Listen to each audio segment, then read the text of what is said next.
something that was in the Bible. It came out of this guy's mind.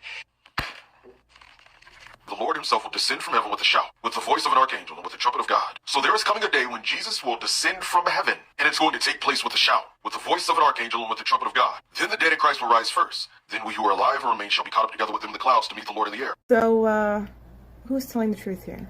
One guy's telling you that the rapture is indeed in the Bible, while the other guy says, no, it's not. It's made up. What is the rapture, or the Darby rapture theory, also known as the pre-trib rapture theory? It basically states that Christ will return twice. First, to secretly take away believers, the rapture, quote unquote. And then, after a 7-year period of tribulation, to establish his millennial kingdom. This theory is a core tenet of dispensationalism, my favorite, a theological system that divides history into distinct periods. Darby's theory emphasizes a specific interpretation of biblical prophecy, the books of Daniel and Revelation. It suggests that Christ will return to rapture or remove believers from the earth before, key element here, before the 7-year tribulation period. So that is the quote-unquote rapture. Is it in the Bible? The verse the first creator, the Christian, used to justify that the rapture was indeed in the Bible. For the Lord himself will descend from heaven with a shout and the trumpet of God. Now, I don't know about you guys, but that doesn't sound very secretive, does it?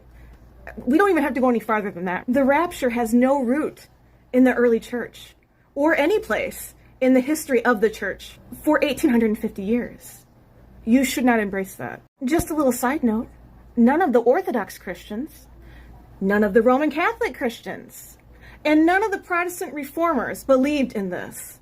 That should be your first clue that it is wrong. That passage is not about the rapture. It's about the second coming. Right? And a lot of these folks like to use this to say, oh, see, here's the rapture. It's right there. It's not talking about that. It's talking about when Jesus comes back.